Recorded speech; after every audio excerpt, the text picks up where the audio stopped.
Hey, Web3 curious friends. Today's very special episode was shot live in Lisbon, Portugal at NFC Summit. Shout out to Pizza Ninjas who sponsored this roadshow as part of a media partnership with Ordinals Lisbon, one of the key events co-created with NFC Summit. On today's show, you'll learn why the co-founder of Pizza Ninjas went all in on building a community unlike any other, and find out how Randy Zuckerberg and Debbie Soon, co-founders of Hug, have managed to get over 1,000 digital artists into IRL galleries and are not stopping there. Plus, what an impromptu live version of Randy's famous We're All Gonna Make It, aka Wagami song, sounds like with the head pizza ninja as our duet partner. Then we move over to what another ordinal community leader, Boo, thinks about the potential of the Bitcoin ecosystem and how everyone can get more out of life with a little help from AI.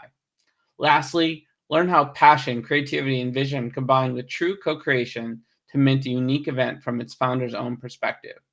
But first, you might be wondering what exactly is a Pizza Ninja, so let's get that out of the way. Pizza Ninjas are interactive ninja PFPs inscribed on exotic pizza sats. Your ninja includes full IP rights and doubles as a lifetime pass to Ninja Alert's Bitcoin ordinals trading software and Alpha Group. And for full disclosure from your host today, me, I have minted and hodled my Pizza Ninja and enjoy being part of this great community, even though it often means eating top-tier pizza and breaking my keto diet. So grab a slice of pizza and cue the intro. Welcome to The Edge of NFT, the podcast that brings you the top 1% of Web3 today and what will stand the test of time. We explore the nuts and bolts of the business side and also the human element of how Web3 is changing the way we interact with the things we love. This podcast is for the dreamers, disruptors, and doers who are pumped about this ecosystem and driving where it goes next. Hi everyone, welcome to another edition of Edge of NFT live in Lisbon. I'm here at the Ordinal Summit with our partner Pizza Ninjas who brought us here. Shout out to them. And co-founder Trevor Owens is on the show. What's up, Trevor? What's going on, Josh? Great to be here. Great to see you. I've been seeing you all over the world, and it was just a few weeks ago when you created an LSG moment for me where we're on the Pizza Ninja yacht party and told me what you're doing, and I had to see for myself. I canceled the trip to Austin, and here I am. Awesome. So glad you could make it. It's my pleasure. Full disclosure, I've known Trevor a long time, and I minted a Ninja at the beginning of his endeavor here because really I just believe in you, man, and whatever you're up to, and I really didn't give it a thought. I didn't do any due diligence on this one. Awesome. So my favorite kind of holders. Yeah. So let's just start. We have a lot to talk about, but let's just start with giving folks a 411 on what is Pizza Ninjas all about. Why did you decide to do this at this point in your sort of illustrious career in the blockchain industry? Yeah. So I believe that the Web3 model fundamentally changes how businesses are built, right? I think that in the Web2 model, it's like you have this really high-risk, challenging go-to-market, and the Web3 model allows you to build an extremely passionate community that can share in the upside or potential upside of what you're building, but also be like a co-creator to your company, your project, etc. And if you can actually make that work, it's the biggest advantage you can have in the marketplace for any entrepreneur. So was part of the impetus, like you've been coaching entrepreneurs, investing in entrepreneurs for a long time, over a decade? Yeah. Was it to sort of put the sort of proof in the pudding per se and show what you've actually taught entrepreneurs and learned from entrepreneurs over the last few decades in the space? Was that some of the sort of catalyst? Partially. I would say it's definitely I want to always hone my skills, right? If you want to be a great investor, you have to be a builder. There's many great investors who haven't been builders before, but most of the worst investors haven't been builders before. Right. But I think when I think about my core why, it's really much more personal than that. It's I want to be proud of something. I want to leave a legacy. that I can like know that I did what I reached my potential.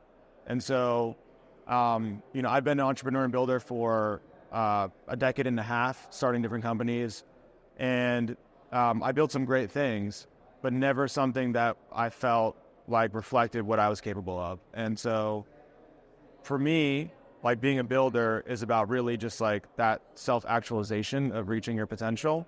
Yeah. And since I got into NFTs in 2021, I've always just seen, like, I've always been a true believer. And I've always wanted to show that like, I believe that this is a disruptive business model, and just the intellectual interest in it, and also seeing that how it like changes businesses, is really actually the motivation. It's like, I don't like look at it like, oh, you have to do this or you have to include this buzzword. It's like a lot of companies are pivoting to AI, right? But for me, I'm like, wow, this makes perfect sense for what I'm trying to do. And I also really enjoy it. I'm passionate about it. Right on.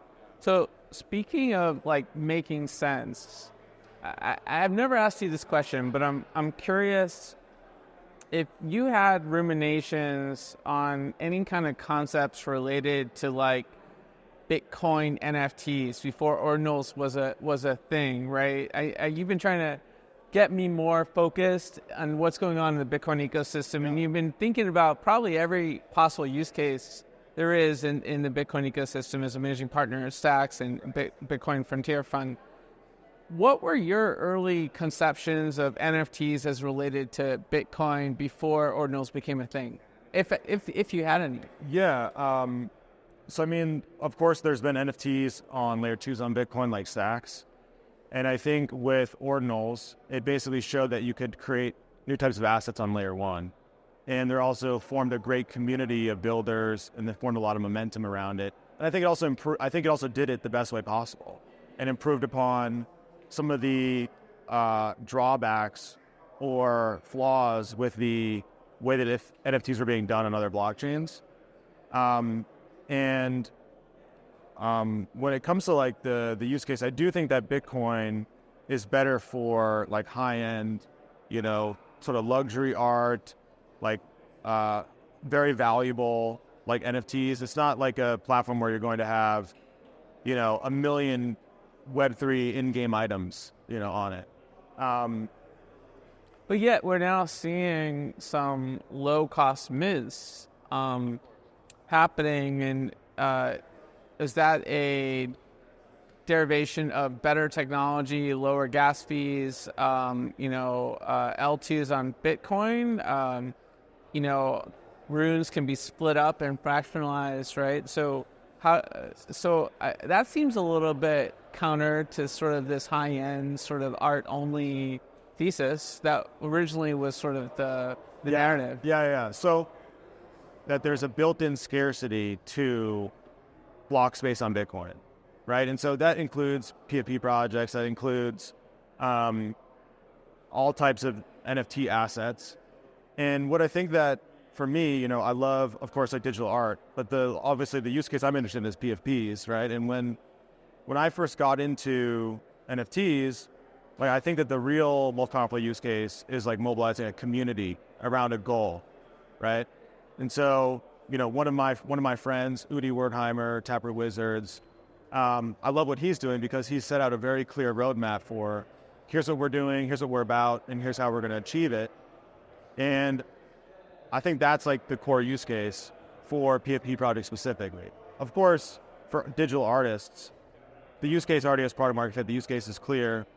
It's very highly correlated to the art market. But the new thing that we're unlocking that I think has potentially bigger implications is how are new businesses built, and how do you mobilize a community to participate in not just being a passive member, but being a contributor, right? And when it comes to Bitcoin, I kind of think of every blockchain like its own country, let's say. Like, like I worked in China for a long time, and China has their own YouTube. It has their own WhatsApp, which is WeChat. They have their own Google. They have their own basically every single thing. Like NFTs on Bitcoin in my opinion, are part of the critical path, stepping stone for Bitcoin to reach its own mass adoption. Nice. By the way, I often use the Game of Thrones analogy with the blockchain industry. I feel like that also applies. There's a lot of different fiefdoms out there, and how they interact and whether or not that goes well or doesn't. It always sort of is a mystery in the moment, right? There's a lot more crossover of kingdoms these days too. With some of the technology, like the Beyond guys that are on my panel, we're talking about where you can kind of take tokens and bring them over to Bitcoin. And I think folks are looking to bring Bitcoin projects over to other chains. So I think that's an interesting narrative that may be critical to where we go from now. What are your thoughts on that? Yeah, I think that at a core level, like you have the blockchain trilemma, right? And I think that there will be a layer one blockchain on each side of the triangle, right, that's successful. I don't know how many, there will probably be many smaller ones, just like, we have the US, we have China, we have the EU, right? And then we have, the Vatican or, these different city-states. Monrovia. Singapore, you know what I mean? It will be a globalized world. Powerful but concentrated energy. Yeah. But also a smaller population. Yeah. And so, yeah, I view like these are blockchains are capital networks. They're social networks. They have their own currency. The closest analogy is like a country. If the Bitcoin ecosystem was one country, what country would it be? Yeah, I like to obviously say it's the U.S. But I also think we always say Ethereum is. You can say that now because the ETFs passed, and now even the ETH ETF has gone through. Yeah, 6 months ago, I don't know. Yeah, I'll give you a couple different ways I think about it. I think of the biggest holder of Bitcoin is the U.S. government, like the FBI, from what they've taken from these different investigations and things like that. The biggest holder of Ethereum is North Korea. That's like the Bitcoiner want to say it. But I also think that there's also the analogy of Ethereum is the one driving innovation. It's the test net, so to speak. And Bitcoin is copying innovation, and you can kind of fill in the blank for what those countries are. Fair enough. So on the panel I moderated yesterday, we were talking a little bit about the catalysts and the roadblocks for the next growth cycle. And beforehand, I looked at the latest trends on Magic Eden, and things are down. Yeah. Apes are, were 12 ETH last time I checked. Even a lot of the runes and ordinal projects have dipped. So I think that's pretty interesting when, from the conference perspective, from the narrative, it's a healthy narrative, I think, in the media relative to, say, 6 months ago. And conferences are booming. Token 2049 sold out. We had our event in Riyadh, which sold out. This event's popping. So can you describe why there's this juxtaposition going on? Yeah, we've been in this phase for a while where there haven't been new meaningful people coming into the space. We've hit a new all-time high for Bitcoin, but really the bull market kicks off when you're 10K, 20K above the all-time high. At least for the pricing that we're at now. And I think that with ordinals specifically, January, February, a lot of Ethereum people came in. And they weren't necessarily they were kind of riding the hype wave. We had, Binance listed Ordi, we had tons of new liquidity coming in. Then the Ethereum folks who aren't necessarily convicted about ordinals sort of followed the hype train. And now the halving came and went. People thought that the bull market would come, far earlier than it traditionally has in every past halving, where it was 6 months after the halving. People thought it was going to happen around the halving. It didn't. Runes was not an overnight success. Although I think that what I'm seeing with Runes and all the teams building on is extremely bullish. But I'm looking at leading indicators. Or epic. Yeah. I'm looking at the leading indicators, not the momentum, right? Okay. And so, by the way, Trevor, we didn't talk about the fact that Pizza Ninjas gives you superpowers with Ninja Alerts, which is the app that the Trevor's team has built, the sort of I've been playing with the new version that just came out. It gives everyone sort of alpha on the top collectors and traders and what they're doing in the space. And what's really cool about it is you can zoom in on a collection, find the top collectors in that collection, and then look at what they're doing in a macro level. So really novel concept. Just a little segue. Go ahead. Yeah. So anyway, I think that the market got inflated because there's a lot of people riding the hype train. Runes wasn't an overnight success, so people just kind of are like leaving. But we're going to go sideways for a while, and then the bull market's going to come and we're going to go up. I mean, it's a story as old as time. When bull market? What's a while? 6 months after the halving, like the same thing that we've seen every other time. I mean, it could come earlier, like it's just a, probability based what's going to happen macro. Macro still leads, what happens in crypto. But the thing is, like, there's a tipping point once we get to that 80K, 90K Bitcoin price. We have all these ETFs coming in. Like, there's a lot of bullish signals. Like you said, like, at Ordinals Lisbon yesterday, like, the room was just, like, energy, like, bullish. Like, everybody's excited. It was loud. Yeah. It was, like, between breaks, like, people were excited. There's a lot to talk about, a lot of building. Yeah, I can't remember the last time we've had this type of energy in the space. It feels like it's been long overdue, and certainly great to see all the folks that you pulled in. Tell us a little bit about Ordinals Lisbon. We're at an NFT conference, guys, and there's an entire stage that's just about Ordinals, and this was sort of a conception that you and John put together? Yeah. I connected with John literally 2 months ago, and we kind of decided to do this right after NFT NYC, and we put together very, very quickly. We as the co-host of the Ordinal show, I have all my favorite guests and friends that come on the show, and builders, collectors, and we just got everybody together. We got them to Lisbon, and we put on 70 speakers onto the stage over one day, a ton of panels. And it was awesome. And I think that there's been a ton of new people here at NFC where they're collectors on Ethereum, and in Web3, or they're new to the space. They're coming through, they're like, I heard so many people ask me yesterday, like, what's Ordinals? And it's like, that's what I love to see. We did this here because we wanted to get exposure to the rest of the Web3 ecosystem. And we wanted to create a melting pot to, bridge the communities, right? Like, ultimately, different blockchains compete in some way, but it's actually too early to be competitive because our biggest competitor is the legacy system. And, yesterday I talked to people. I was telling about rare sats and how Bitcoin was working. Like, the collaborations are happening here, which is awesome.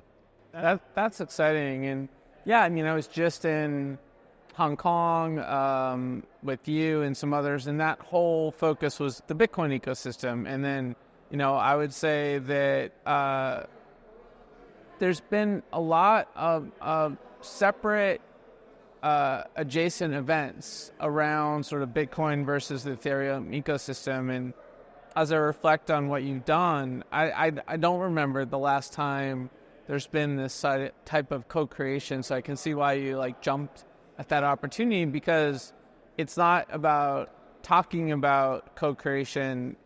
It's actually figuring out how to make the sausage, right? Dude, 100%. I mean, you just read my mind right now, because I think co-creation is the key word for this technology, right? I think it's about shared ownership and co-creation. It's not so different from what we've seen in the open source software world, but it's about applying that to diverse industries and amplifying that, levering it up to where it becomes very potent. And I think that just changes everything about how business is done. Yeah. Right on. So we're reflecting a little bit before this interview about sort of this moment in terms of the broader sort of picture of what's to come from a building perspective. How do you think a long bear market like this affects building and entrepreneurship in sort of the nature of creativity in the space? Yeah, I mean, I definitely think that we're at the bottom of the hype cycle. It's like the hype cycle goes like this. We're right here. And what that means is actually good things are to come. You know, our bags are down bad. We've already lost 90%. And so here is where the real like pragmatism comes in, where the real like realism and understanding comes in as to what this technology is capable of. We still don't know yet, but we know so many things that don't work. And here is where builders become much more productive, much more efficient, and they start to be able to actually build things that work, you know, starting with like niche applications and things like that.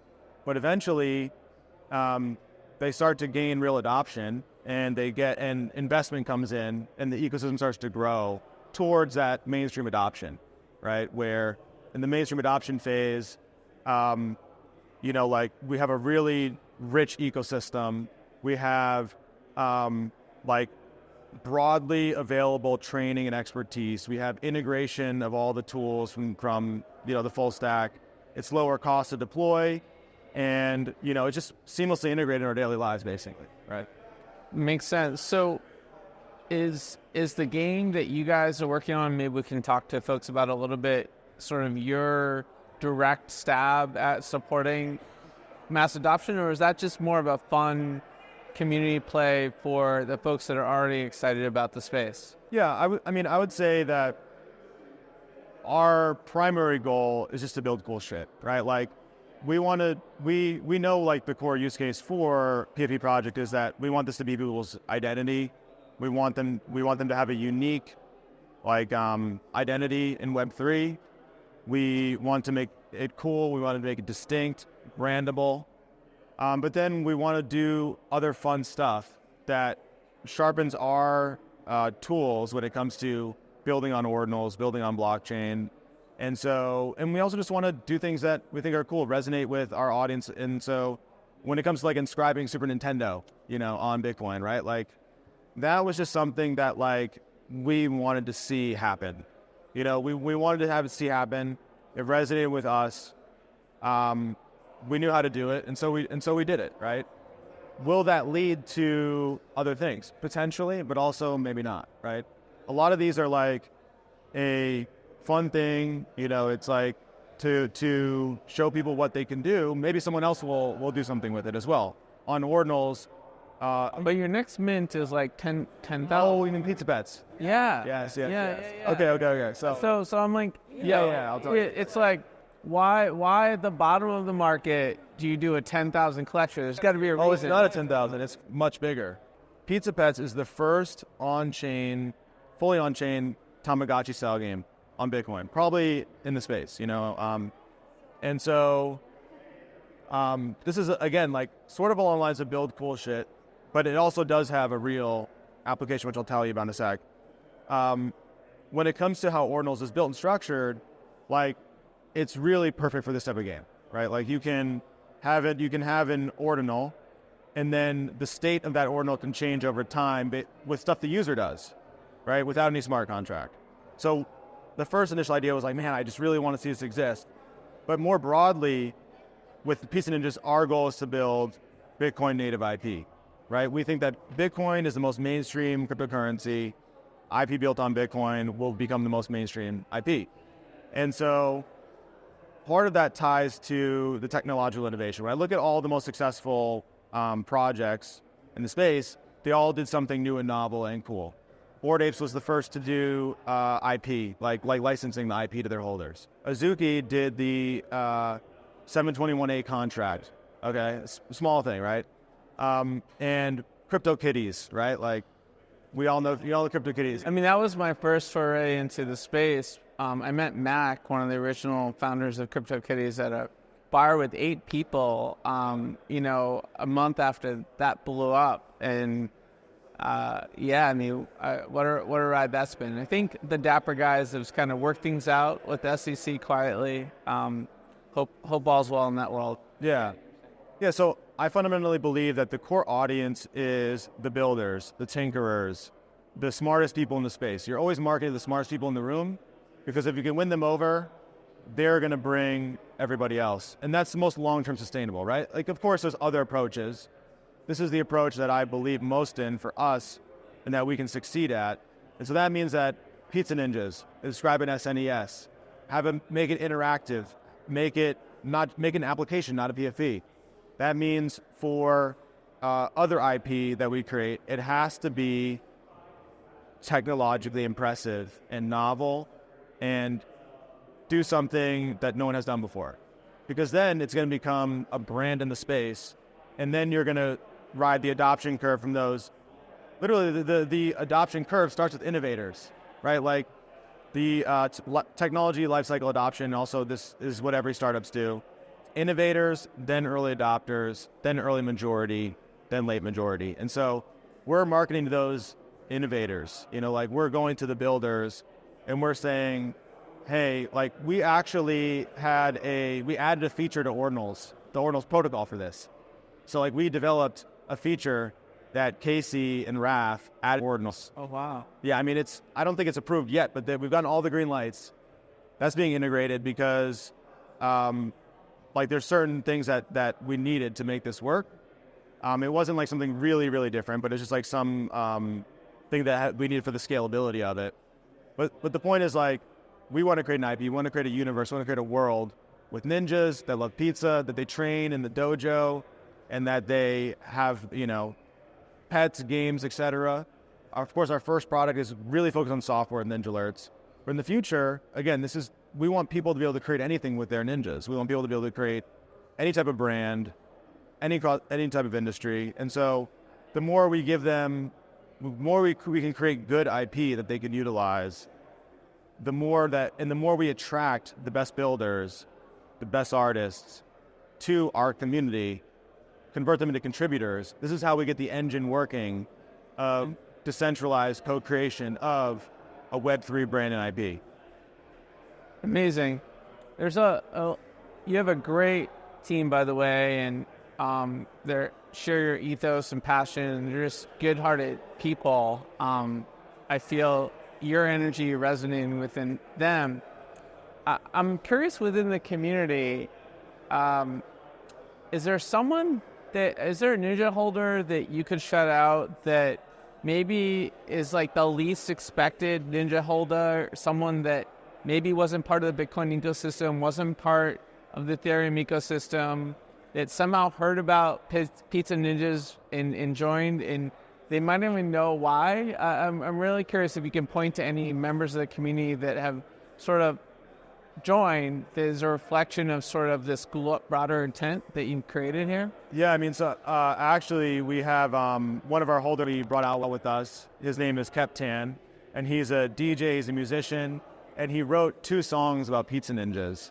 And so, and he lives here in Europe, so we're like, hey, come out. We had him DJ at our party, and he's been using his ninja as his brand and IP, right? So it's like, I believe Pizza Ninja is his first ordinal, and he bought it because he wanted to use it as his brand. He liked it. Yeah. He liked the fact that we give him the rights to use it, and we inscribe those rights on chain. And he liked the art, obviously. Yeah, obviously. Yeah. And so, like, our job is to support our holders, right? That's what the job of a founder is. And you have to support your not just your contributors, right? Like, to support all the holders. We did the Runes boot camp, right? To help our holders get prepared for stuff. You have to do a lot of stuff to be a successful project. You have to juggle multiple things and figure out what but also focus on those core drivers. But, when we have holders who are actually using the Ninja as IP, oh my God, I'm 110% behind those people. I will do everything in my power to help them level up in their career. If they're a musician, artist, etc., unconditional support, behind them, because those are the people who are, those are our co-creators, so that's like the fundamental model is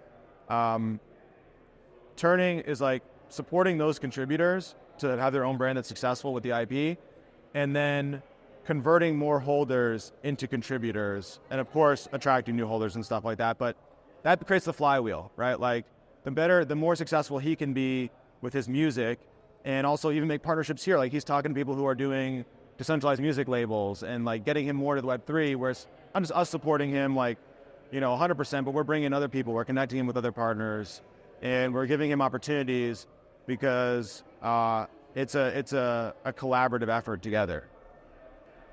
And yeah, everyone has to make the pizza and enjoy the pizza together, or else it's not a pizza party. Absolutely, yeah. Cool, man. Well, thanks so much for hanging and bringing Edge of NFT to Lisbon. It's my first time here in 20 years. It's great to be back. And thanks to Pizza Ninjas for what they're doing. If folks want to learn more about Pizza Ninjas and Pizza Pets, which will have, I think, a much lower barrier to enter financially, where should they go? They can go to @pizza_ninjas on Twitter. We have links to our Gitbook, our design white paper. On Pizza Pets is actually going to be a free airdrop. But we're going to partner with different communities. So if you want to get in on it, tell your whatever project or community you're part of to come contact us. It's going to be a lot of fun. So you can go to it's @pizza_ninjas, also @pizza_pets, and follow me @TO. And hope you like what we're building. All right. Thanks, brother. Cheers. And now for a quick word from our sponsor before we dive into the next segment. Are you ready to take your sports predictions to the next level? Look no further than maincard.io, the fantasy management platform that's taking the blockchain world by storm. With Maincard, every card is a ticket to excitement. You can predict sport outcomes, trade cards in the marketplace, and challenge opponents in thrilling weekly duels. And don't wait. Head to maincard.io now and start earning rewards with your NFTs, because it pays to be early. And now back to today's episode. Hi everyone, Josh Krieger, host of Edge of NFT, live at NFC Lisbon. Shout out to Pizza Ninjas for bringing us to this amazing event with all sorts of leaders in the blockchain space. And it's my pleasure to be with the co-CEOs of Hug, Randy Zuckerberg and Debbie Soon. How are you guys? I am doing amazing. It's amazing to be here in Lisbon. Randy? Yes, a little jet lagged, but loving the energy of the event. You guys both came from the U.S. to Lisbon? Yep, I came from New York. And I came from Miami. Cool. And I flew in from Washington, D.C., also jet lagged, did a red eye. I'm riding on really, really good coffee, which is definitely a thing here, fortunately. But we're all smiling. What brought you all to Lisbon? I mean, why make the trip?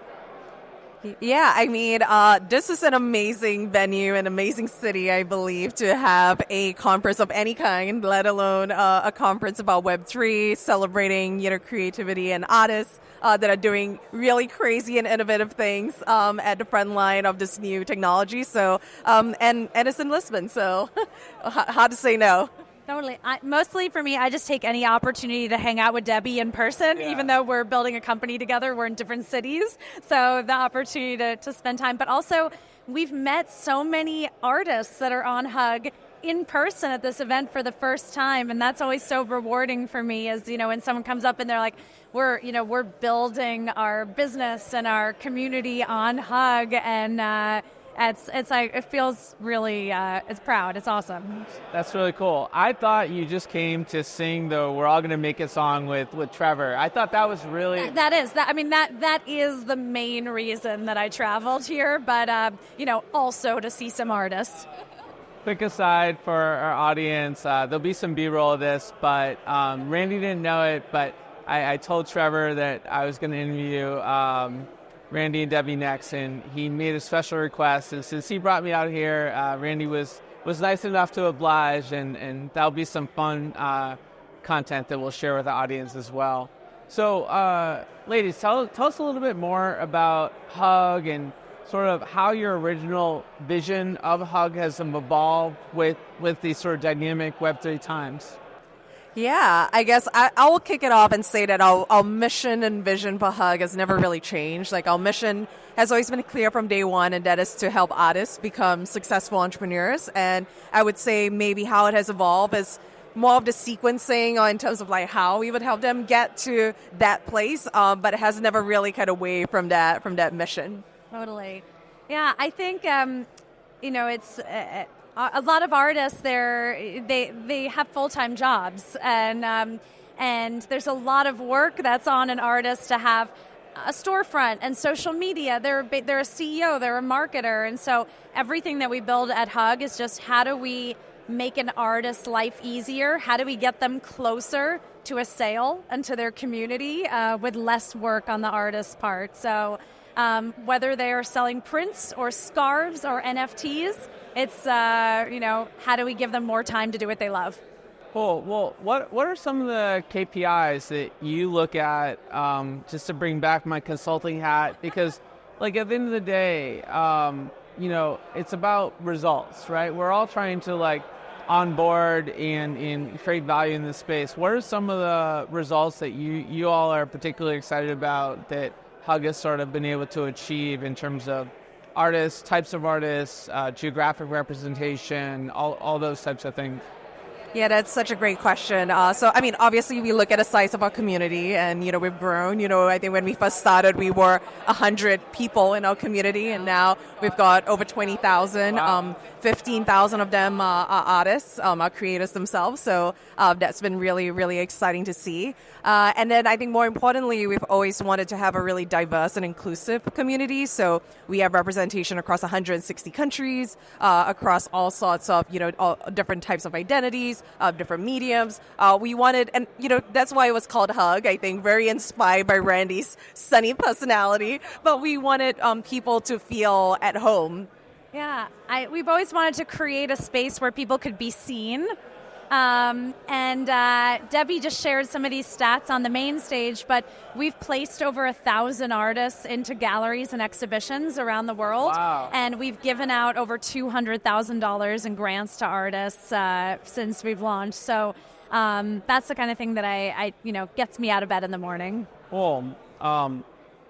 As I sort of reflect on the conversations I've had here with other guests and on the panel I moderated and what you mentioned, I think that fundamentally culture on-chain is such a critical aspect of our space at this point, and it's sort of been interwoven into every L1, every L2.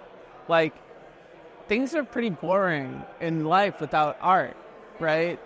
And so I guess what's your sort of vision on how we can keep the artist sort of aspect, the culture aspect of blockchain alive and well in good times and bad times? Because it hasn't been as easy for artists the last year as it was the prior year. So what do you think we do as a community to make art a more sustainable driving force with technology? Well, I think the first thing is that, it's a great question, by the way, and I think the first thing is that we can't keep Web3 siloed off. It's just not big enough or mainstream enough to have enough collectors and buyers for artists. So that's why at Hug, we are really trying to build a multimodal platform where even art collectors who don't know anything about NFTs or don't want to yet can still buy from an artist and support an artist. But I also think education is so key. Educating artists on AI tools, educating them on everything that's going on and keeping them up to date with technology in a way that's makes them feel empowered and not overwhelmed, I think is a huge facet of what we're building too. Yeah, I would just agree with everything you say, obviously. I think I'll just add on that, I think it's very easy to be like, there needs to be a certain kind of culture on chain. But what we've discovered in our experience is that at the end of the day, artists, they are creatives at heart, and they connect with each other based on what they create. I think the technology obviously allows them to do things that they may not have been able to do before, right? Like dynamic NFTs, I think, are a great example where you can say and do so much more of your art because of that technology. But I think at the heart of it, they really are just there to get their work seen, to make money from doing things that they love. And the more that we can do to kind of bring audiences both on-chain and off-chain together, and that's kind of the reason why we're all meeting in person, right? Like Randy and I met online. That's the power of Web3. Yeah, I didn't meet one of my co-founders for 6 months into the company. We met, actually we did our first live podcast together, I think sitting on the bed at a hotel room at NFT New York. Yeah. I can totally relate to that unique sort of combination of IRL and digital, and how do you bring it together? And you guys do a lot of like community events at different conferences around as well, right? Yeah, I guess we normally do, one big event a year, mostly around New York City, although I feel like we need to try and branch out a little bit from that. Come to LA. Yeah, but we had our first ever Hug Fest, last month. So that was incredible. We had, over 700 people show up on the day. We had dozens of artists that were selling their work at Hug Fest. It was kind of like an artist market. And I think that was another great example where half of the artists in the room were very familiar with NFTs. The other half were not, but they had a great time meeting each other and, connecting with each other over their work. That's great. And I guess, are there any like interesting recent drops that artists have done on your platform that are worth sort of shouting out? Obviously, I don't want to say, favorite this or most excited about this, because all the projects that are on your platform are also all important, but any recent artist drops that are worth mentioning? I could share about Leah Sams. So Leah Sams is one of the artists. She's a British-Malaysian artist. She actually just launched her very first fashion collection on Hug. And her fashion collection items has like dresses like these, scarves, and they are each paired with a NFC chip. So that unlocks like a digital experience, and we're very excited to, help her bring that collection to life on our platform. That's cool. I just went to G Money's pop-up, and I have some of his NFC chip shirts, and I think that's great where, for those that don't know, you can just scan the chip and be connected to that. It's sort of like a cooler, fashionable version of a POAP, right? I love that. I think that's totally the future where we're going. And this isn't a specific artist drop per se, but I'm really excited that we're launching the commerce and storefronts on Hug. I expect that about half the artists will enable crypto payments and be selling NFTs, and the other half might have nothing to do with NFTs, or we're encouraging them to add on a digital download after purchase, and hopefully we'll start to see a world where we start slowly educating consumers and bringing them over to being more crypto native. That's really awesome. So will individual stores do their own shipping and fulfillment, and you all are providing the primary storefront, like sort of a Shopify experience for Web3? Yeah, well, I guess, yes, it's like a Shopify experience for Web3, but I think the great thing about what we're doing is that we are providing artists with a range of different options for them. So there is an option for them to ship their own items, like even commission. So we have another artist called Sarah Bauman who launched commission Air Force One sneakers and handbags. So she's doing the shipping and fulfillment herself. But we're also helping artists who maybe don't want to invest in inventory, a variety of print-on-demand options, so they could sell their own merchandise and prints, and then also NFTs as well as digital downloads that are not on-chain. So however an artist can monetize their craft, we want to encourage them to do so. Very cool. And when's that launching? Well, we already have a whole bunch of storefronts live, but we're going to have a much wider rollout and release sometime at the end of June. Exciting. And where do folks go if they want to check out some of the awesome merch? You can go to thehug.xyz and everything is there. Awesome.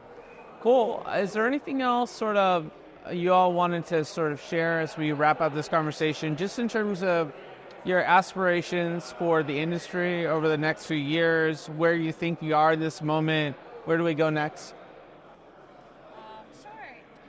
Yeah, I based on my own experience being on the front lines of Web 2, there was a very similar period where for a few years there was kind of this messy middle where there were like these early adopters who were all in on Web 2 and social media, but mainstream hadn't quite caught up yet and was a little skeptical. And it's inevitable. It's inevitable that we're headed to a world where things like NFTs become mainstream, but we're in that messy middle right now. And so I think I haven't heard that term before, but it really does sort of fit. Yeah. So it's exciting for all of us to be on the front lines, and I hope that a lot of the entrepreneurs and artists that we see can kind of tough it out and stick with the industry and still be here when it gets good. Cool. Any updates on the We're All Gonna Make It song? Adam Sandler had multiple versions of the Hanukkah song. Are we gonna have to do another remix? I know we might have to do a remix, although we were already brainstorming an ordinals song, so you never know. You never know when the next one's going to drop or what it's going to be about. You got to keep the people on their toes. Okay, a little alpha. Debbie, anything else you wanted to share? Yeah, I think I'll add. I feel like my wish is for kind of both sides. I feel like Randy said, we almost kind of get a tendency to be a little siloed, where it's a very us versus them mentality when it comes to Web3 or non-Web3. My hope is that for all of us who are early adopters and are part of the Web3 community, that we can be as welcoming to folks that haven't joined the space and remember what it was like when we wanted that experience when we were new.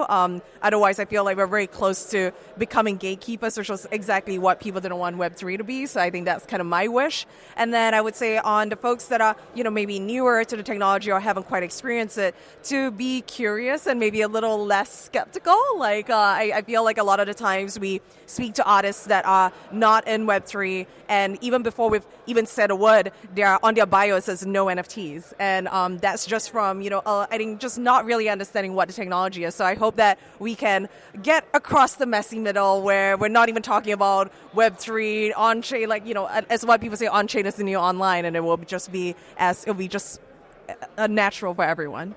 Cool. Well, this was such an honor to finally have you both on the show and to learn more about what Hug has been up to since you all supported the very first NFT LA back in the day. A lot's happened, a lot more growth to come. So thank you both for your time today. Really appreciate it. Thank you. We're all gonna make it. Yeah, we're all gonna make it. We're all gonna make it. Everyone. Yes, thank you. Let's go. All right. That was awesome. Yeah, thank you. Wow. Okay. Dream achieved. I love it. You crushed it. I think you have a future on Broadway. I try. Yeah. I try. Maybe, I think I need a little more training. Just one more coaching session. Yeah. Someday. Yeah. Awesome. Wow. Amazing. Cool. Is there any other B-roll or anything you want to get, or? No, I think that's good. All right. I love it. Thank you for your time. No, we're like one take wonder. Yeah, no, if you do the next song, let me know. We should do it together. That would be my dream. Oh my gosh. If you would honor me, to be. That would be so fun. Yeah. Okay. All right, let's game. If you have a favorite song or something that you think is parodiable, let's. Okay, I will come back to you with an idea. Yeah, because I haven't done anything about ordinals or Bitcoin or really anything. You want to do it on Bitcoin ordinals? Are you serious? Yeah. Okay, I will seriously give this 200%. Amazing. If you do it. I'm in. Okay, all right. Chris, we're gonna do an ordinal song. I know. Yeah, I feel like. This is Chris, by the way. Yes. Oh, good to meet you. There's a Duran song called "Ordinary Love." So maybe that's could be an ordinal, I will have a song parody. Yeah, ordinary love. I will write a song. A quick word from our sponsors who's ready to navigate the cutting edge of tomorrow's legal landscape. Because at Zuber Lawler, they're not just attorneys, they're visionaries. With expertise in emerging technologies like AI, blockchain, and the metaverse, they're paving the way for you to seize the future. For mergers and acquisitions to IP, their selective team delivers strategic solutions tailored to the ever-changing world of technology. Join us at Zuber Lawler, where the future meets the law at zuberlawler.com. Back to the episode.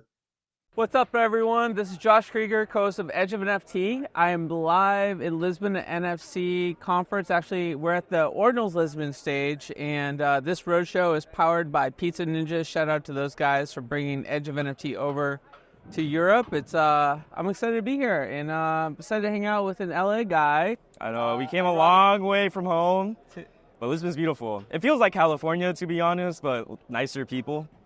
Absolutely. So I have Bootoshii with me, and full disclosure, I met this fine gentleman at an IRL Alpha event in LA, and I minted. So, there is a relationship there, but this is not a sponsorship partnership. Just a big fan of what you do, man. Maybe you can kind of give everyone a little bit of background on yourself and how you got into the space. I got you. What's up, y'all? I'm Bootoshii. It's pretty simple. I was an ETH NFT degen when COVID started. I finished high school, went through this whole journey. Every sneaker kid makes their way to NFT somehow. Ethereum happened, did that for 2 years. Market completely bricked. Then ordinals came out, and I was like, oh my God, this is the best thing in the world. This is an opportunity a lot of people are waiting for their entire life. So I dedicated my whole life to it, and I've been here for 1 year. We're currently at the Ordinals Lisbon event, which is a fantastic event set up by Pizza Ninjas. Shout out Trevor. And it's just really cool to see the amount of people in Europe interested in ordinals and kind of been going around, traveling around the world. And the mass interest in ordinals, especially IRL, has been rapidly growing, and it's just insane to see. So we're here. Let's talk about that. Yeah, man. So that's a bold statement. The biggest opportunity of a lifetime, right? And Live by that, die by that. So walk us through sort of how you came to that conclusion. Why is ordinals different than all the other opportunities to like mint or do blockchain projects in the space? I got you. It's fairly simple. So for me, I was in Ethereum, and everyone, if you remember the 2021 bull run, was insane. It was like mint whatever you want. NFTs absolutely blew up. We saw Bored Apes run up to like nearly $500,000 floor price. And that entire run basically proved one statement, and that one statement is that collectibles on blockchain are valuable. Whether or not the market lasts, collectibles in humanity as a whole has always been valuable when it comes to baseball cards, Pokemon cards especially, like sneakers, which is where I like made a lot in terms of living early on COVID. And just that whole thing is okay. One fact is that humans like collecting things. Humans like spending absurd amount of money when it comes to collecting things that they find valuable. And when it came to Ethereum NFTs, they're like, wow, JPEGs on blockchain that I could own, even though we could right-click save. That doesn't matter. I own it verifiably on the blockchain. And blockchain technology is just a fantastic technology that we had presented to us when Bitcoin came out in 2009. Now, the funny thing is, we didn't have any digital collectibles on Bitcoin when it came out in 2009, even though it is the mother of all blockchains, is Daddy Bitcoin. And when ordinals came out, for the first time in 14 years, Bitcoin and the ecosystem had a full opportunity to have a fully on-chain ecosystem for the first time ever. So I saw that as the greatest opportunity and just lived by my conviction and built out the space, even though there was nothing. We traded on spreadsheets, and now we have marketplaces. Now we have bigger exchanges coming in and basically listing runes, and just a lot going on in the span of a year. And it feels like the development of the space just rapidly progressed since then. Cool. So just to play devil's advocate for a moment, apes are at 12 ETH now. I would not have predicted that type of downward movement. In the depth of the bear market, they were, I think, still trading around $80,000, $90,000. But now they're much, much lower than that. I think Yuga messed up because they really diluted their entire ecosystem, especially with the other deeds drop. And it was like, if we pay attention, other deeds happened, it was mass amounts of ETH burned, like millions and millions of ETH burned in gas just to mint that drop. And it just really diluted their ecosystem, and eventually it just fizzled out because it couldn't handle all of that. But I guess there's a broader point I was sort of making where you look at sort of NFTs in the world of Ethereum and Base and Avalanche, and they have not necessarily even held their value in this sort of quote bull market, yet the ordinals runes are doing quite well at the moment. Why do you think this is a more sustainable movement long term? So I think it's a more sustainable movement long term, and like two simple reasons is, number one, it's on Bitcoin. So in terms of on-chain value, like you listed layer 2s on Ethereum, those are layer 2s on top of a layer 1, which is Ethereum. I don't think those would ever hold value. But the second interesting thing is that it's actually truly immutable. Like the data that we upload is permanently on-chain. It's forced to be on-chain. It can't be erased off-chain. It can't be censored. And because of Casey, he developed a protocol in which, we could actually track data that we upload on Bitcoin, attach them to sats, and now we have this tradable ecosystem where I could just send you an ordinal on-chain without any improvements or additions or layer 2s on Bitcoin. So I think the most valuable aspect is that it is a layer 1 fully on-chain protocol that allows that trading. fundamentally immutable by design. By Bitcoin's design. Yeah. No, I mean, you have a good point. I wanted to sort of hear your perspective on it because a lot of people ask me that question as well. And, I think everyone's sort of excited about the potential here, but also, concerned about the long-term trends that have been part of our ecosystem. So when we talk about sort of the next steps with the Bitcoin ecosystem, ordinals and runes, what do people need to be paying attention to? How does someone jump in at this moment in time today based on the happening, what's already happened? Runes have launched. Are you asking, like, how would I get involved in the ecosystem, or what is the best play we could do right now in this current moment? I think both.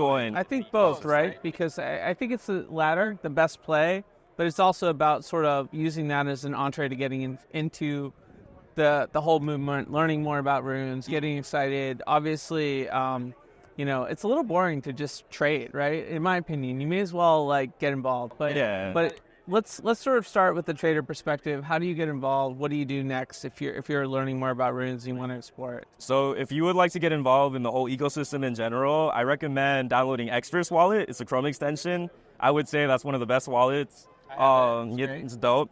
The second thing is I would follow people on Ordinals Twitter. I'm sure there's some kind of link or a list of people that you could follow to really fill your feed up with Ordinals and kind of see the news that's there, happening daily, what people are talking about when it comes to Ordinals. And I follow you, but who else? Who do you follow? Everyone. I follow Trevor. I follow Leonidas. I follow Giern because Giern does really good at basically recapping Ordinals. I follow Big God. We do a show every Thursday where we basically recap the week and recap new technical innovations that come out. And I would say as you start following these people, you'll just see more and more people fill your timeline. And if they're interesting, I will just shoot follows, kind of embed yourself in that. When it comes to learning, I would say there's multiple things. There's a lot of articles and blog posts out when you actually really want to learn the ecosystem. I've even contributed to that by making an AI bot in which, like ChatGPT, you just talk to the AI bot. I trained it on everything regarding ordinals and runes, still improving it daily, but it has a lot in terms of I have a basic question. How can I get the answer? Just ask the chatbot and it comes up with a pretty dope response instantly. So there's a lot. Just explore, I would say. Cool. And any particular runes that you're excited about at the moment? I'm very excited for Wanko Manko runes. I think it's an absolutely left curve degenerate meme that pisses a lot of people off. And that brings me a lot of joy. And the second thing is mostly because it's the first rune that Casey approved. So without getting too deep into the lore, Casey wrote this story on his blog a long time ago. We saw that and we were like, oh my God, this is low-key a really perfect meme. It's so out of pocket that it would work. And when we launched the meme coin, or when Inscribe Pepe's team basically etched the rune and we started talking about it on Spaces, Casey ended up retweeting it and quote tweeting it and reposting our posts about it. And I was like, holy fuck, it just got Casey stamped. That's nuts. So that's one thing I'm excited for. I'm really excited for Epic, Epic, Epic, Epic. That is a rune that's inscribed on the Epic SAT that was actually mined during the recent Bitcoin halving. I think that one will be really interesting because it's going to be the first rune that has cooperation between the East, which is China, and the West. Nice. And I find that one very interesting because we don't really see a bid on runes when it comes from China. China loved BRC20s. There are posts where there were literally conventions of elderly Chinese people learning how to trade BRC20s. Wow. And a lot of the liquidity from BRC20s came from the Chinese market. Shout out to Domo. So That's cool. Domo is insane for just bringing the idea of fungible tokens on Bitcoin. And because of that idea, Casey was like, yo, people clearly want this. There's already market demand. Let's make it more efficient. And that's why runes came out. So I'm really looking forward to those two runes in particular. And I am also loving the activity and community going behind Dog, which Leonidas launched with runestones. And I would say those are my three mains that I'm kind of holding. Definitely. Well, if you want more alpha, you got to check out Boo's Twitter feed and probably pick up one of your Bootoshis. But I'm in your Discord and you're super into AI, which is really cool.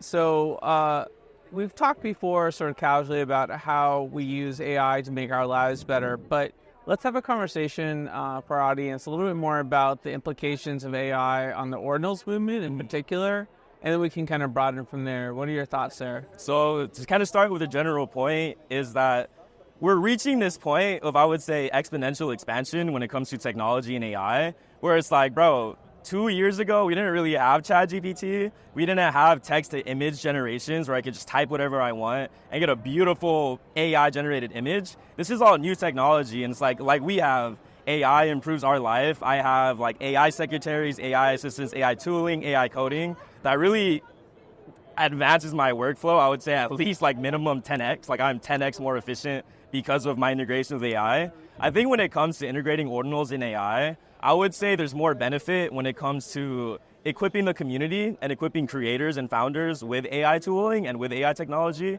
because everyone has a vision. Everyone has a creative vision, creative ideas in their head. And how can we bring that vision from our head into our physical, tangible world and bring that idea to life? And I think that AI really helps us advance the transformation of an idea to an actual product, to an actual thing that we push out there. Are we talking about custom tooling, or I mean, everyone knows ChatGPT, but there's some other simple tools that are easy to like onboard? No, it's cool. So actually, this is a really, really sick tool, and people could actually use this to really deeply learn ordinals and runes.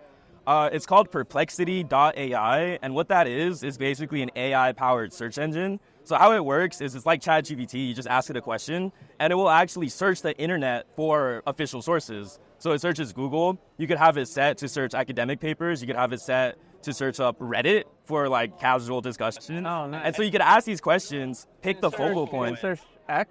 That would be cool. I don't think you could search X, but that would be insane. I think the API is too much, but it's definitely possible. I could see an upgrade. It's fairly new as well.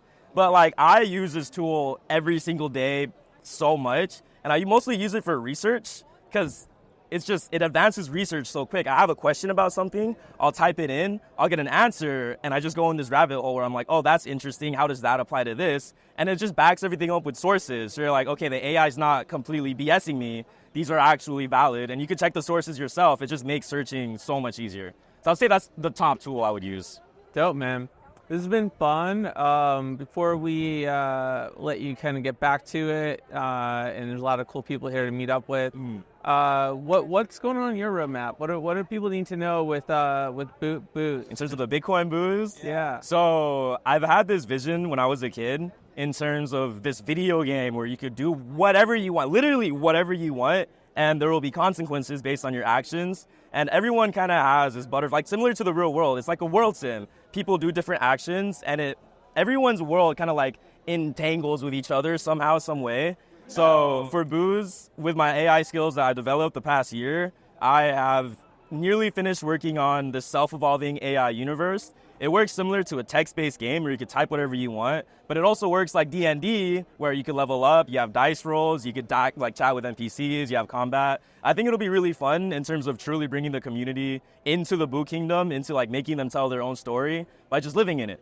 And as they tell the story, we inscribe that forever on chain, and that becomes the official Bitcoin Booze lore, made by the players, for the players, inscribed forever. And that becomes our history. So that's what I'm working on. I'm excited for that. All right, that sounds pretty epic, man. That's awesome. So if people want to follow you, let's give everyone your X handle. Yeah, I would say it's at King Bootoshii. So it's King Bootoshi. That's all. Thanks for hanging, man. Thank you so much, Josh. That's sick. Hi, everyone. This is Josh Krieger, co-host of Edge of NFT, live at NFC Lisbon. Shout out to Pizza Ninjas for powering this amazing roadshow and getting me back to Lisbon for the first time in 20 years. And I'm here with the other gentleman I have to thank for being here, John Karp, the founder of NFC Lisbon, and the man of the hour, who's taking a few minutes to hang out with us. John, good to see you, my friend. Good to see you, Josh. Thank you for the interview. It's such a pleasure to be here. I've had some FOMO the last few years because our events are close together and my travel schedule hasn't allowed me to be here, but I've heard nothing but good things. And I really appreciate sort of how you've really brought the artist community from Europe and globally to the event. Tell me a little bit about your vision for this year's event and some of the unique things that you did differently this year, including this sort of separate stages and whatnot. Yeah, I can actually, maybe to talk a bit about my background. I'm an event organizer. So I think this is maybe, why I'm very experienced on this topic, because I've been organizing 1,000-ish events the last 10 years. with my agency called hackathon.com. And so basically we started in 2010 organizing hackathons, mainly for tech companies first in the US, like Facebook, Microsoft, Samsung, Google, stuff like that. And then we extended this concept of hackathons to also any kind of Fortune 500 company. So luxury, LVMH, bank industry, retail, energy, whatever. And so we've been working with the top 500 companies in the world. And it was a product for them to innovate, basically. And basically with the concept of doing in 2 days what you don't do in 6 months. Yeah.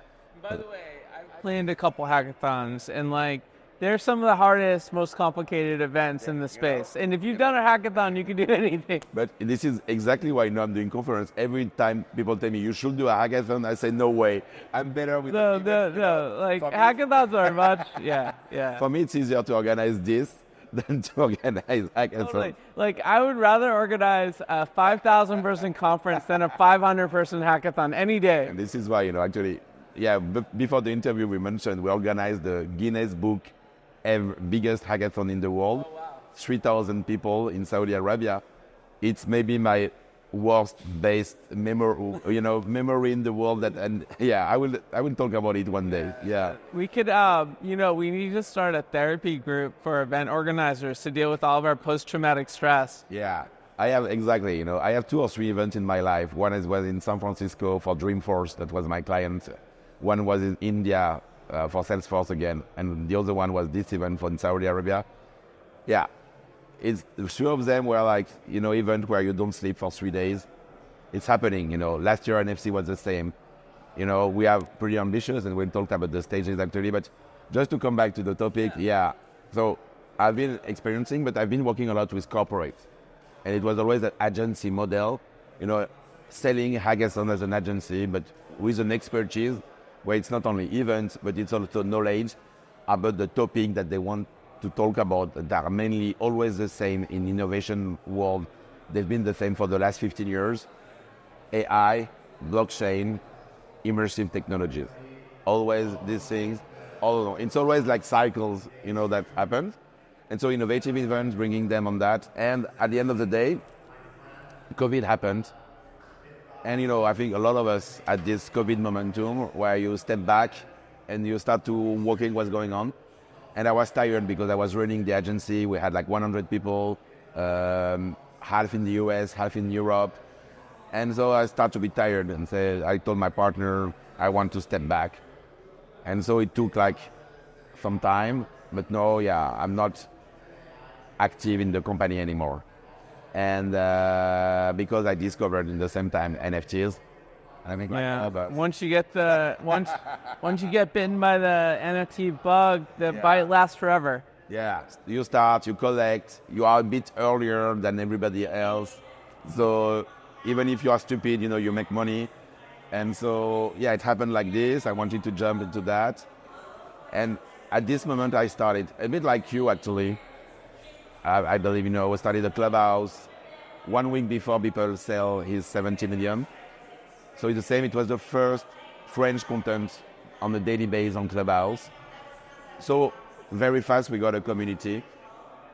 And then we start to have every day more people joining. And as I had this event background, I started to organize meetups all around in Europe. And from that, I created 2 main projects. Always about communities. One is in Paris called NFT Factory. That is a hub gallery with 130 different founders who are key people from the ecosystem. You're the creator of that project as well. Yeah, I'm the president. All right, I'm learning new things about you. I've heard nothing but good things about NFT Factory as well. It's actually, I'm the president, but it's a collective project where 130 people who invested, who take time to handle the project. So I initiated it, I raised funds for this.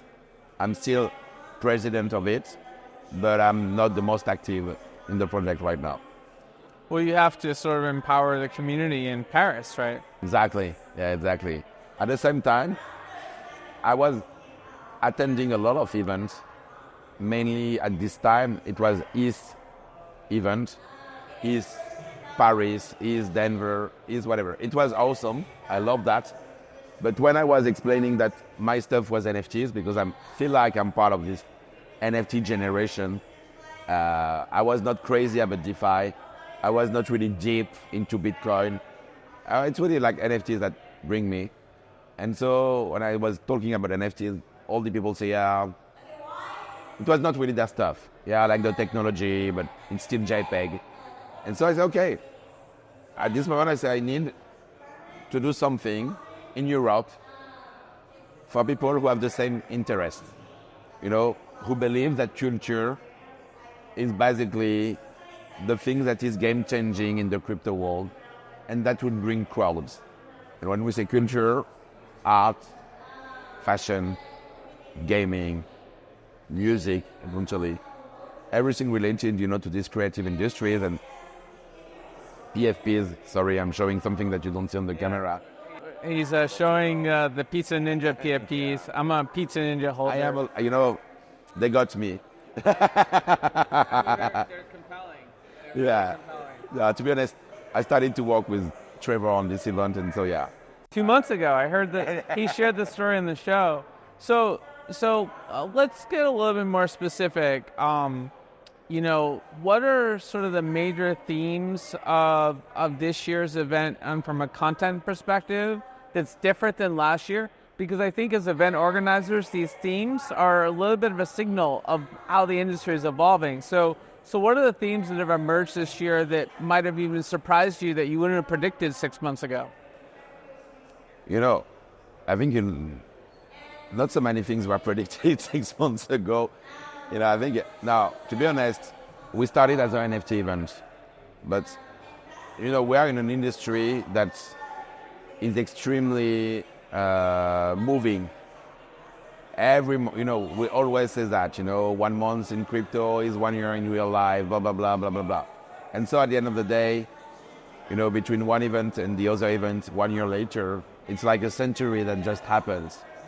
So, if 2 years ago it was super good to do an NFT only event, 2 years later we know crypto is going better, but NFTs, the crowd into this world, I would not say that it's bad, but for sure it's not growing. Randy Zuckerberg was just on the show, and she called the current moment the messy middle. Like, it's the middle innings where it's like you don't know who's going to win, what the score will be. Some people are bored, some people are excited. It's the messy middle. Exactly. We don't know right now. But what we know is that, for me, there are other communities where I find this spirit that I saw in 2021 with NFTs. And I can see this energy in the ordinals community. I can see this energy in the meme token community. That's true, yeah. So you wanted to bring those into the fold. I said, yeah. And how to integrate them. And my brain don't know all these ordinals project. I'm super bullish on ordinals, but I cannot be as active as used to be, for some of, Well, now that I finished my conference and you finished yours, I've caught up. So the last month I'm catching up. So we'll talk. I'll catch you up because it's really impossible to go deep into ordinals and plan an event at the same time. But once this event is over, you'll become part of the Pizza Ninja community. You'll get the alpha on their Discord, and you'll be caught up. And this is what I told them. After the event, I will be there. But so yeah, you and this is why the idea for me was to integrate other event organizers to do their own events in the same area. And this is why we came up with this concept of 1 ticket, 5 events. It started actually, 6 months ago with these guys from MemeCon. They told me, John, we would love to organize a big side event called around meme tokens. It was 6 months ago. We already had the feeling that there was a new narrative around that. You're like, don't do a side event, come to the main event. And the guys, let's work together. Exactly. And so it's okay, let's find an agreement so we can integrate you into the event, basically. And so it started like this. And when I saw the energy like this, I said, yeah, okay, there's something interesting. I was already in touch with Trevor for ordinals, and it was 2 months ago. I just messaged him and said, hey, let's do an event together. And what are the other? So there's 5 events in one. 5 events. There's the NFT, the meme coin, the ordinals, and what are the other 2? The 2 other ones are not as permanent as the other ones. Ordinals were a dedicated area where we are right now, dedicated stage. And the same for MemeCon, dedicated booth, dedicated stage. The fourth one was a AI movie festival that was organized yesterday evening. It was like a 3 hours moment. But we have this immersive main stage that is pretty conceptual, where we try to have every 10 minutes a new art show happening, created by artists mainly. But these organizers, they transform the stage to a kind of glamour Cannes festival area with cabaret tables, with red carpets, with everybody dressed up, with suits and bow tie. It was real ceremony, with like anyone tables and food and wine and something like this on the stage. And they had like 10 movies in competition, and it was a full gala event. 1 hour of movie with exclusive of the Bright Moment documentary, 12 movies of 3 minutes in competitions, a diva singer who has a video clip in AI finishing the show. So it was something really interesting, and new crowd also came thanks to that. And the last event actually is tomorrow. So, we have 2 days of event happening in this exhibition area. And the last day are beach parties organized by a huge festival music organizer called Moga Festival. That is pretty famous. You have people traveling from all around the world to go to this event. And their event is happening actually all the weekend. And so their before is our after. And so we join forces to mix the crowd. They're organizing 3 parties on different beach areas from 11 a.m. to 2 a.m.